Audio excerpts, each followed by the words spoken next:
Do you think about branding? So I believe that the business owner, जो भी है business owner है, जिसने भी ब्रांड बिल्ड कर दिया ना अपने बिजनेस का या अपना उस स्पेस में, that person will win the biggest. Okay, and I'll give you a very basic ground level practical example. Okay, 4 तरीके के लोग हो सकते हैं किसी भी इंडस्ट्री में. एक हो सकता है एक सोलो फ्रीलांसर, दूसरा हो टाइप ऑफ बिजनेस ओनर उसी इंडस्ट्री में होगा सर्वाइवर, तीसरा होगा डिफरेंशिएटर, चौथा होगा brand. Okay, for example I give you a story. समझो एक बंदा है, केस इन पॉइंट, उसका नाम रखते हैं महेश. महेश एक फर्नीचर मैन्युफैक्चरिंग कंपनी में काम करता है, सेमी ब्लू कॉलर. ओके, ठीक है, लो इनकम ग्रुप. उसका सपना है कि लाइफ में कभी तो खुद का बिजनेस शुरू करना है मुझे. उस फर्नीचर मैन्युफैक्चरिंग फैक्ट्री में महेश एक कुर्सी असेंबल करता है. ठीक है, तो ये कुर्सी का साइड हैंडल डालना, बेस डालना, व्हील फिक्स करना, कुशन फिक्स करना, बैक रेस्ट फिक्स करना, ये महेश का काम है रोज. महेश की सैलरी 15,000 रुपये पर मंथ है. महेश का सुपरवाइजर एक दिन आके उसको सबके सामने गालियां देता है. महेश को गुस्सा आता है, वो यूनिफॉर्म की शर्ट उतार के फेंकता है और बोलता है भाड़ में जाए तेरी नौकरी, नहीं करनी मुझे नौकरी, मैं काम छोड़ के जा रहा हूँ. घर वापस जाता है, छोटे से चौल में रहता है, अपने फैमिली वालों को बोलता है मैंने नौकरी छोड़ दी. फैमिली पूछते करेगा क्या? मैं खुद का धंधा करूंगा. क्या करेगा? मैं चेयर बनाऊंगा, मुझे पता है कि होलसेल मार्केट में कौन सा कंपोनेंट कहाँ मिलता है, मैं चेयर असेंबली का काम खुद का करूंगा. ठीक, अब महेश ना ही कोई कंपनी का नाम रजिस्टर करता है, ना ही कोई लोगो बनवाता है, ना कोई वेबसाइट बनवाता है, ना कोई बिजनेस कार्ड बनवाता है, कुछ नहीं करता है. महेश सिर्फ अपने 3-4 दोस्तों को फोन करके बोलता है कि भाई कोई रिक्वायरमेंट हो किसी की चेयर बनाने की तो मुझे याद कर लेना.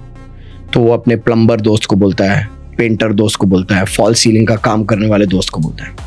फॉल सीलिंग का काम करने वाला दोस्त बोलता है भाई मेरा एक साइट पे काम चल रहा है, ऑफिस है, 100 लोगों की ऑफिस है, मेरा काम खत्म होने को है, पेंटिंग का काम 2 दिन में शुरू होने वाला है, फिर इनको फर्नीचर की जरूरत पड़ेगी, तू कल आ मेरे साथ, मैं कस्टमर से मिलवा लेता हूँ, कुछ होता है तो अच्छा हो जाए तेरा. मैं जाता है, कस्टमर से मिलता है. कस्टमर बोलता है बना सकोगे 100 कुर्सियाँ ऑफिस के लिए? महेश बोलता है हाँ सर. कस्टमर बोलता है ठीक है, एक सैंपल लेके आओ. महेश जाता है होलसेल मार्केट से पूरा सामान जोड़ के घर पे बैठ के असेंबल करके नेक्स्ट डे रिक्शा में कुर्सी लेके आता है, कस्टमर को बिठाता है, कस्टमर बैठता है, हाइट एडजस्ट करता है, रिक्लाइनर देखता है, सब देखता है. कस्टमर बोलता है हाँ चेयर तो अच्छी है, ओके, स्टर्डी है, कंफर्टेबल है, कितना चार्ज करोगे 100 चेयर्स का? महेश अपने मन में कैलकुलेशन लगाता है कि ये सब पूरा इसका मटेरियल कॉस्ट मेरा 2,400 रुपया है, ट्रांसपोर्ट का कॉस्ट समझो 50 रुपये पर चेयर जोड़ दूं तो 2,450 रुपये मेरे चेयर की लैंडिंग कॉस्ट है. 100 चेयर पे अगर मैं 200 रुपये कमा लूं पर चेयर तो 20,000 रुपये होते हैं, मेरी सैलरी से ज़्यादा है ये. तो बोलते हैं ठीक है 200 रुपये की मार्जिन रखते हैं और कस्टमर को बोलते हैं सर 2,650 रुपीज़ में पर चेयर 100 चेयर बन जाएंगे. कस्टमर बोलता है ठीक है, एक काम करो इस चेयर को यहीं रखो, मैं तुम्हें फ़ोन करके 1-2 हफ्ते में बोल दूंगा. मैं जाता है. अब इस स्टोरी में एंट्री होती है दूसरे कैरेक्टर की जिसका नाम है मुकेश. अब मुकेश क्या करता है, फैमिली और फ्रेंड से पैसे लेता है, खुद का बिजनेस शुरू करना है मुकेश को, प्रोफेशनली करना है मुकेश को. तो मुकेश एक वर्कशॉप जगह लेता है रेंट पे, जहाँ पर वो फर्नीचर बनाएगा, ऑफिस फर्नीचर की असेंबली करेगा. फिर मुकेश एक रिटेल जगह लेता है जो उसका एक्सपीरियंस जोन होगा, जहाँ पर फुटफॉल होगी. अब वर्कशॉप के लिए 3-4 महेश जैसे लोगों को नौकरी पे लगता है, रिटेल में 2-3 रिटेल स्टोर वालों को नौकरी पे रखता है, कंपनी का नाम रजिस्टर करता है, कंफर्ट ऑफिस फर्नीचर, लोगो बनवाता है, वेबसाइट बनवाता है, कंपनी प्रोफाइल बनवाता है, लैपटॉप खरीदता है, करंट अकाउंट बनवाता है, सब कुछ तैयारी के साथ और माँ बाप के आशीर्वाद के साथ ये अपना स्टोर शुरू करता है. स्टोर पे कोई आ नहीं रहा है. अब मुकेश सोचता है कि यार मुझे जाना पड़ेगा मार्केट में. मुकेश अब अपनी गाड़ी में बैठ के अपने शहर के चारों ओर घूमते रहता है और बिल्डिंगें देखते रहता है कि कहाँ किस कमर्शियल बिल्डिंग में कुछ काम हो रहा हो तो वहां पर स्कोप होगा अपना। तो एक बिल्डिंग देखता है, घुसता है अंदर, कॉन्ट्रैक्टर से मिलता है, बोलता है कि कस्टमर कौन है, इंट्रोड्यूस होता है, ये वही कस्टमर है जिससे महेश मिलके गया है। बोलता है सर मैं कंफर्ट ऑफिस फर्नीचर से हूँ, हम अच्छी चेयर बनाते हैं, हमारी क्वालिटी अच्छी है, ओके, हमारी सर्विस बहुत रिलायबल है, हम वारंटी देते हैं, हमको एक चांस दीजिए। कस्टमर बोलता है एक सैंपल लेके आओ। मुकेश अपने वर्कशॉप में फ़ोन करके लड़कों को बोलता है कि भाई चेयर तैयार करो, कल सुबह गुड्स ऑटो में लेके आते हैं। मुकेश खुद आता है एक टीम मेंबर के साथ, कस्टमर को चेयर पे बैठाता है, कस्टमर बैठता है, सब परफेक्ट है। कस्टमर पूछता है कितने के। मुकेश की मटेरियल कॉस्ट भी 2,500 रुपये, मुकेश की ट्रांसपोर्ट कॉस्ट भी 50 रुपये है, बट इसके ऊपर मुकेश और खर्चे जोड़ता है। वो बोलता है यार मुझे सैलरी भरनी है, मुझे रेंट भरनी है वर्कशॉप की और रिटेल स्टोर की, प्लस मेरी जीमेल आईडी जो कंपनी के नाम पे है उसके मेरे को 1,200 रुपये निकालने हैं, फिर मेरी वेबसाइट होस्टिंग फी निकालनी है, मुझे मेरे पेट्रोल का खर्चा निकालना है, ये सब कॉस्ट और 1,500 रुपये पर चेयर लगेंगे मेरे।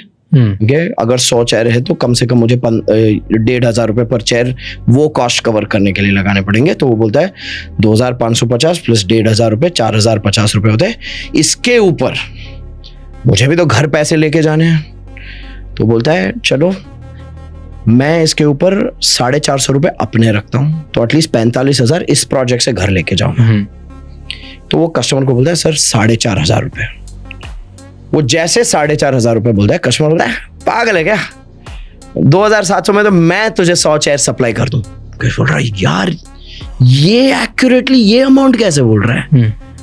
तो सर नहीं सर हमारी क्वालिटी बहुत अच्छी है सर। कस्टमर बोलता है इधर आ, ये कुर्सी पे बैठ, घुमा कुर्सी को, तेरी कुर्सी घुमा, दोनों पे ISI मार्क है, ये भी मेटल बेस है वो भी मेटल बेस है, ये भी मेड इन चाइना का बुश है वो भी मेड इन चाइना का बुश है, ओके, फर्क क्या है, ये भी फोम है वो भी फोम है, तू ही बैठ के देख ले। अब मुकेश सोच रहा है साला ये मार्केट कौन तोड़ रहा है इतने कम दाम में बेच के। अब महेश को वो 20,000 रुपये बहुत है क्योंकि वो सोलो है, मुकेश सर्वाइवर है। मैं ये नहीं कह रहा मुकेश पैसे नहीं कमाएगा, मुकेश बोलेगा सर हमारी क्वालिटी अच्छी है, हमारी सर्विस अच्छी है। कस्टमर बोल रहा है भाई तुझसे 100 चेयर खरीदूंगा, फिर कोई प्रॉब्लम आएगी तुझे फोन करना पड़ेगा, फिर तुम एक दिन बाद किसी को भेजोगे।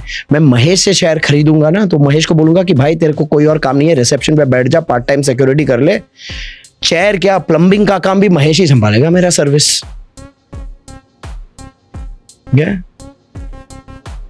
फिर मुकेश बोलेगा सर बट 100 चेयर हम आपको 3 दिन में बना के दे सकते हैं। कस्टमर को पता है मैंने अगर महेश को 100 चेयर का ऑर्डर दिया और बोला 2 दिन में चाहिए, वो अपने चौल के चारों ओर जो घर वाले हैं सबको बिठा के चेयर असेंबली करवा के 1 दिन में माल डिलीवर करेगा। True. ये जो भी मुकेश ये देख रहे हैं ना अभी, ये खून के आंसू रोते होंगे कि साला यही हो रहा है मेरे लाइफ में, क्योंकि महेश और मुकेश में फर्क ही नहीं है। These two are selling just another product or service like just another business. There is no differentiator. अब कहानी में आता है थर्ड कैरेक्टर मनदीप। मनदीप ना एक स्ट्रेटेजिस्ट है, वो भी फर्नीचर बिजनेस में ही है, बट वो थोड़ा लॉन्ग टर्म सोच रहा है। वो ये नहीं सोच रहा है कि मैं ही बनाऊंगा, मैं ही बेचूंगा, मैं ही डोर टू डोर जाऊंगा, नहीं, उसको गेम नई तरीके से खेलने आती है। तो मनदीप लिंक्डइन पे वीडियोस डालता है कि are you someone who cares for the health and wellness of your employees? Are you someone who wants to boost the productivity of your employees? If yes, then stop buying traditional office furniture. Do you realize that on your team there are certain people who are larger in size and certain people smaller in size? So the same chair is not suitable for their health, wellness and well-being. You need custom office furniture based on the body composition of your customer. We are Bodhi Office Furnitures. We create comfort and luxury at an affordable price. All you need to do is download our app, take a picture of your team members, and our latest AI enabled app will draft the requirement of how many large size, extra large size, medium size and small size chairs you need. And guess what, if that team member leaves and goes, we also give you a replacement of size without additional cost. Now watch, customer goes through the entire journey, app download करके, team members के photo down करके proposal लेता है. जब वो closing होनी है, जब वो प्रपोजल जानी है, एक सेल्स एग्जीक्यूटिव कॉल पे आता है या मीटिंग के लिए आता है और बोलता है सर आपका 100 चेयर्स का ऑर्डर है.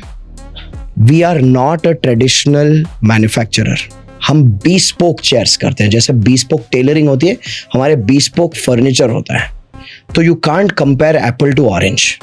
तो firstly are you willing to spend a premium on the wellness of your people, क्योंकि उससे आपके बिजनेस का ही फायदा होगा, प्रोडक्टिविटी हाई होगी. Now in every industry are there a category of customers who value the value and are willing to pay a premium? Yes.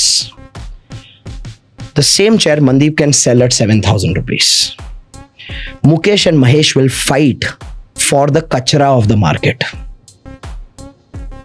Mandeep gets the cream of the market because he has a differentiator and he has the ability to market the differentiator.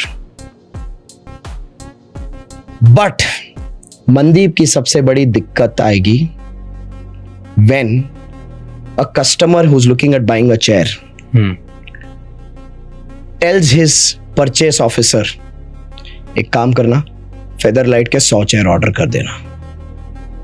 तो क्या ये हो सकता है कि मनदीप की chairs Featherlite जैसे brand की चेयर से बेटर हो? Probably.